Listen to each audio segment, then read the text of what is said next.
Hello everyone. सो हम अपना thermodynamic and kinetic sets of metal complexes कर रहे हैं। ठीक है, चैप्टर सेकंड जो है हमारा। ठीक, और उसमें हम लोगों ने थर्मोडायनेमिक्स और काइनेटिक्स स्टेबिलिटी के बारे में इंट्रोडक्शन पार्ट किया था और थर्मोडायनेमिक स्टेबिलिटी के बारे में पढ़ा था। ठीक है, दूसरा अगर हम देखें तो हमने बताया था कि जो स्टेबिलिटी लास्ट लेक्चर में हम लोगों ने लास्ट जो हमारा टॉपिक था उसमें मैंने बताया था कि जो स्टेबिलिटी कांस्टेंट है वो हमारे पास मेनली टू टाइप के होते हैं। एक हमारे पास है स्टेप वाइज स्टेबिलिटी कांस्टेंट और दूसरा हमारे पास क्या था, ओवरऑल स्टेबिलिटी कांस्टेंट। तो आज हम इन्हीं के बारे में डिस्कस करेंगे इस टॉपिक लेक्चर में। ठीक है, देखो अगर हम बात करें कि कोई भी एक कॉम्प्लेक्स है MLN, ये हमारा एक कॉम्प्लेक्स है। अगर हम इसकी फॉर्मेशन करें तो रिएक्शन हमारे पास क्या होगी, M plus N number of ligand और यहाँ से हमारे पास क्या आएगा, MLN हमारा ये बन गया। अगर हम इसके स्टेप वाइज यहाँ से फॉलो करें तो हमारे पास कोई भी एक मेटल होगी, एक लिगेंड है, यहाँ पर रिएक्शन हुई और क्या बना हमारा ML बन गया। यहाँ से हमारे पास क्या हो गया कि अगर हम यहाँ से देखें तो जो इक्विलिब्रियम कांस्टेंट होगा K1 जो होगा इस रिएक्शन के लिए क्या हो जाएगा हमारे पास ML और यहाँ से क्या हो जाएगा M इंटू में L हमारा लीगेंड। अगर हम इसी यहाँ पर हमारा एक कंपाउंड बन गया, इसी कंपाउंड में हम एक और लीगेंड ऐड करते हैं तो यहाँ से क्या हो गया ML प्लस में L हमारा और यहाँ से क्या आ गया ML2 हमारा। तो यहाँ से इक्विलिब्रियम कांस्टेंट क्या आ जाएगा K2 हमारे पास क्या हो जाएगा ML2 हमारे पास और यहाँ से क्या आ जाएगा ML इंटू में L हमारा। ठीक है, सेम यहाँ पर हम एक और लिगेंड ऐड कर सकते हैं L2 प्लस में L और यहाँ से क्या आ जाएगा ML3। तो यहाँ से इक्विलिब्रियम कांस्टेंट हम निकाल लेंगे ML3 ML2 इंटू में L हमारे पास। तो यहाँ से हम N नंबर ऑफ लिगेंड तक ऐड कर सकते हैं। जैसे क्या हो गया हमारे पास N-1 क्योंकि N हमारा यहाँ पर क्या है, मैक्सिमम नंबर ऑफ लिगेंड हमारे पास है, कोऑर्डिनेशन नंबर ऑफ मेटल है हमारा यहाँ पर 3 है तो N-1 होगा क्योंकि यहाँ पर देखो 3 है तो यहाँ पर कितना है 2 है, मीन्स यहाँ पर क्या होगा N-1 प्लस में क्या हो गया एक लिगेंड L, क्योंकि लिगेंड तो हम यहाँ पर L ही ऐड कर रहे हैं और यहाँ से हमारे पास क्या आ जाएगा MLN हमारा। तो यहाँ से जो इक्विलिब्रियम कांस्टेंट होगा वो क्या हो जाएगा MLN और यहाँ से क्या आ जाएगा MLN-1 इंटू में L हमारे पास। ठीक है, ये हमारा क्या हो गया इक्विलिब्रियम कांस्टेंट हो गया हमारे पास। ठीक है, तो यहाँ से हमारा इक्विलिब्रियम कांस्टेंट हो गया। देखो जो N है यहाँ पर मेनली जो N है वो क्या रिप्रेजेंट कर रहा है, maximum coordination number of metal, या फिर हम देखो maximum coordination number of metal हम कैसे कह रहे हैं, क्योंकि किसी भी मेटल का कोऑर्डिनेशन नंबर क्या होता है, जितने उससे लिगेंड अटैच होते हैं वही उसका कोऑर्डिनेशन नंबर होता है। तो यहाँ पर N एक तरीके से क्या है, नंबर ऑफ लिगेंड है हमारे पास और ये क्या हुआ, तो हम इसे ये भी कह सकते हैं कि जो N है वो क्या होगा हमारा maximum coordination number of metal हमारे पास यहाँ से। ठीक है, और यहाँ से जो हमारे पास क्या आ गया K1 हो गया हमारा, K2 हो गया, K3 हो गया अप टू Kn, ये हमारे पास क्या हो गए स्टेप वाइज स्टेबिलिटी कांस्टेंट हमारा, स्टेबिलिटी कांस्टेंट हमारे पास। ठीक है, देखो यहाँ से अगर हम देखें, देखो हम क्या कह रहे हैं कि कोई भी एक मेटल है वो किसी लिगेंड से अटैच है, मीन्स वो अटैच हो रही है, एक कॉम्प्लेक्स फॉर्म हो रहा है। अगर कोई कॉम्प्लेक्स फॉर्म हो रहा है मीन्स वो क्या है, स्टेबल है हमारे पास। ठीक है, स्टेबल है यहाँ पर हमारे पास। ठीक है, तो यहाँ से हम क्या कह सकते हैं, दूसरा हमारे पास क्या आगा, हम दूसरे जो नंबर ऑफ लिगेंड यहाँ पर क्या कर रहे हैं अटैच करते जा रहे हैं, हर एक स्टेप में हम क्या कर रहे हैं एक लिगेंड अटैच करते जा रहे हैं कॉम्प्लेक्स के अंदर। तो यहाँ से देखो जो लिगेंड है हमारे पास, इनके बीच में क्या रहा है कोलम्बियन रिपल्सन हमारे पास, और जो क्या होता जा रहा है इंक्रीज होता जा रहा है स्टेप वाइज स्टेप हमारे पास। और जितना ये रिपल्सन हमारा इंक्रीज होता जाएगा, जो स्टेबिलिटी कॉन्स्टेंट हमारे पास होगी वो क्या होती, उसकी वैल्यू क्या होती चली जाएगी हमारी डिक्रीज होती चली जाएगी। मीन्स हम ये कहेंगे increase in number of ligand, सीधा यहाँ से increase in number of ligand हमारा, डिक्रीज इन स्टेबिलिटी या step wise stability constant constant हमारे पास। तो यहाँ से अगर हम ऑर्डर देखें तो क्या होगा हमारा, K1 हमारे पास, देन K2 हमारे पास, K3 हमारे पास और अप टू Kn हमारे पास। तो ये हमारे पास क्या आ जाएगा, ऑर्डर आ जाएगा स्टेबिलिटी स्टेप वाइज कांस्टेंट का हमारे पास, ठीक है, value of step wise constant हमारे पास। क्लियर है हमारे पास।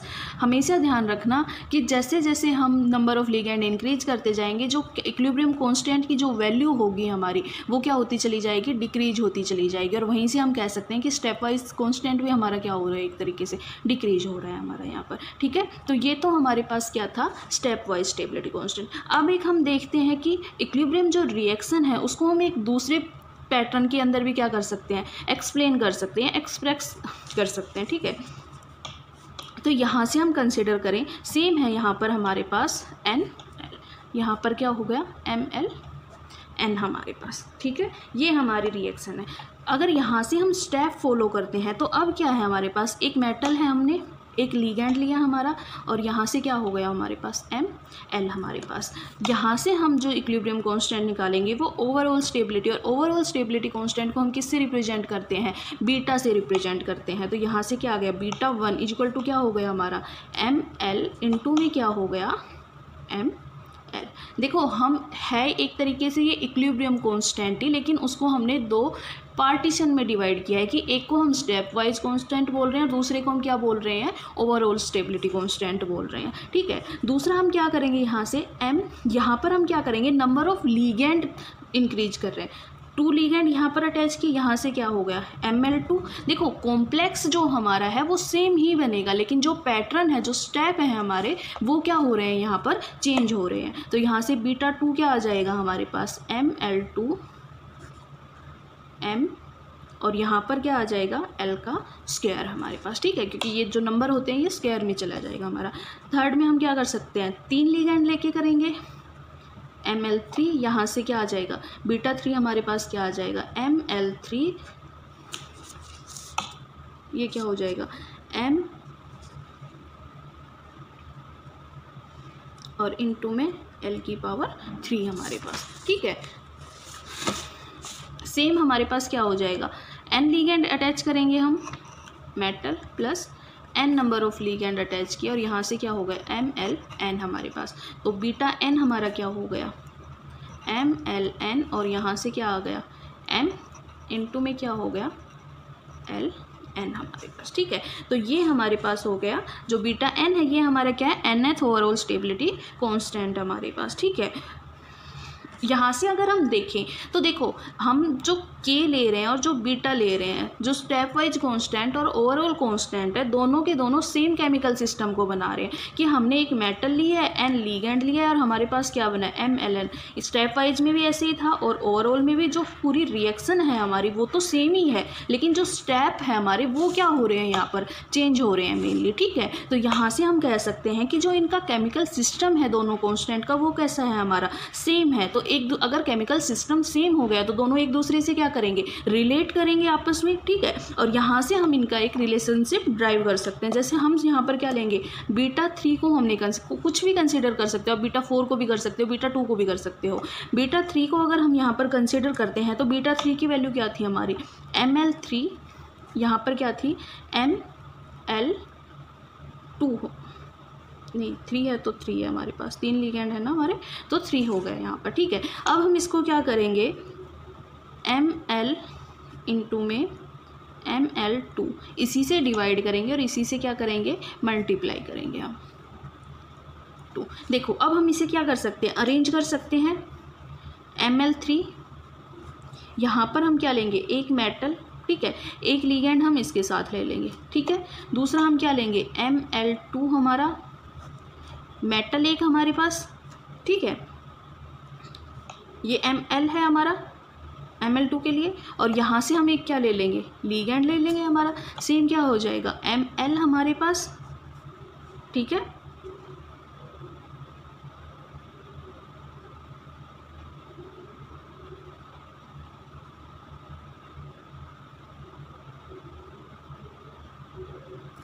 नहीं सॉरी भाई, ML3 में यहाँ पर हम क्या लेंगे, L2 हमारे पास हो जाएगा, और ये L यहाँ पर क्या होगा M, और यहाँ पर क्या हो जाएगा हमारा L हो जाएगा हमारा। ठीक है, हम इसे इस तरीके से कर, जैसे ML इंटू में M इंटू में L हमारा ML2 यहाँ पर क्या हो जाएगा ML इंटू में L।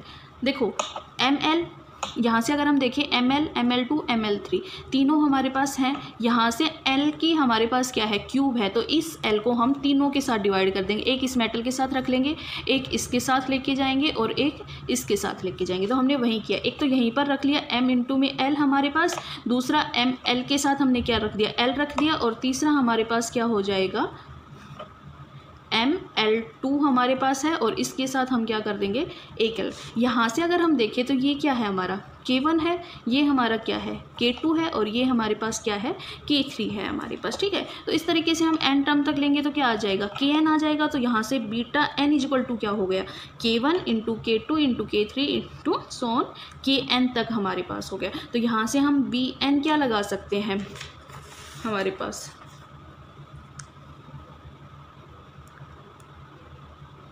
आप इसे पाई से भी रिप्रेजेंट करते हैं और समेसन से भी रिप्रेजेंट सकते हैं। i इक्वल टू 1 टू यहाँ पर क्या हो जाएगा n, और ये क्या आ जाएगा Ki हमारे पास Kn तक हमारा। ठीक है, तो यहाँ से हम दिखा सकते हैं कि K1 किसके इक्वल हो गया B1 के लिए, क्योंकि यहाँ पर हमने क्या बताया था, जो Bn है वो क्या है B1 into B2 into B3 so on है हमारे पास। इस तरीके से ही है ना, एक तरीके से अगर हम टोटल स्टेबिलिटी और स्टेबिलिटी कांस्टेंट को देखते हैं हमारे पास, क्योंकि Bn यहाँ से क्या जा रहा है B1 B2 Bn, एक तरीके से इनका प्रोडक्ट हमारे पास चलेगा n टर्म तक हमारे पास अलग अलग के अंदर। तो यहाँ से हमारे पास क्या हो सकता है β1 हमारे पास क्या हो जाएगा K1 हो जाएगा हमारा, β2 जो है हमारे पास वो क्या हो जाएगा K1 इंटू में K2 हमारे पास हो जाएगा। ठीक है, सेम β3 हमारे पास क्या हो जाएगा K1 इंटू K2 इंटू में K3 हमारे पास। हमने यहाँ पर निकाला भी है, जो β3 है यहाँ पर हमने निकाल लिया। ये क्या है, यहाँ तक था ना हमारे पास K3 तक आया था, ये सिर्फ मैंने दिखाया था कि आगे हम Kn तक इस तरीके से निकाल सकते हैं। βn अगर हम निकालेंगे, ये हमारे पास क्या है मेनली β3 है हमारा यहाँ पर। ठीक है, β3 हमारे पास, और अगर n टर्म के लिए है तब मैंने यहाँ पर n लिख के यहाँ पर आपको बता दिया था। ठीक है, तो ये क्या है मेनली β3 के लिए है हमारे पास यहाँ से। तो यहाँ से Bn हमारे पास क्या आ जाएगा K1 K2 K3 up to Kn। इस तरीके से ये हमने निकाल के देखा था, और मैंने फाइनल ये बता दिया था यहाँ पर, जो मैंने Kn यहाँ पर लिखा था। ठीक है, वो इसलिए कि यहाँ पर Bn जब दिखाया था हमने, तो यहाँ से Kn हो गया हमारा। ठीक है, यहाँ से हम क्या ले लेंगे, लोग लेंगे दोनों साइड यहाँ पर, तो ये क्या हो जाएगा लोग Bn इक्वल टू क्या हो जाएगा लोग K1 प्लस क्या हो जाएगा लोग, मल्टीप्लाई में है तो लोग लेते ही क्या हो जाएगा एडिशन के अंदर चला जाएगा, ये K3 अप टू लोग Kn हमारे पास ये हमारा हो जाएगा। ठीक है, तो यहाँ से हम क्या करेंगे, अब जो हमारे लोग K1 K2 K3 इनकी वैल्यू हम निकालेंगे, और यहाँ से हमारे पास क्या आ जाएगा बीटा की वैल्यू आ जाएगी हमारी। तो ये हमारा क्या हो जाए ओवरऑल स्टेबिलिटी कांस्टेंट हमारे पास आ जाएगा। ठीक है, जैसे आप बुक में आप लोगों को मैं एग्जांपल जो दिया हुआ है उस हिसाब से आप कर सकते हैं वहाँ पर। ठीक है, तो ये हमारे पास क्या थे रिलेशन था हमारा स्टेप वाइज और ओवरऑल स्टेबिलिटी कांस्टेंट का हमारे पास।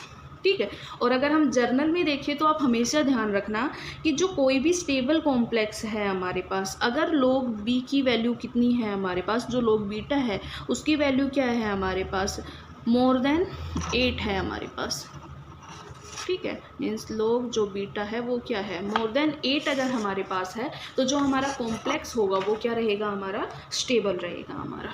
ठीक है, स्टेबल कॉम्प्लेक्स। अगर 8 से कम है हमारे पास, log जो लेस देन 8 है अगर हमारे पास, तो वो क्या रहेगा हमारा अनस्टेबल रहेगा।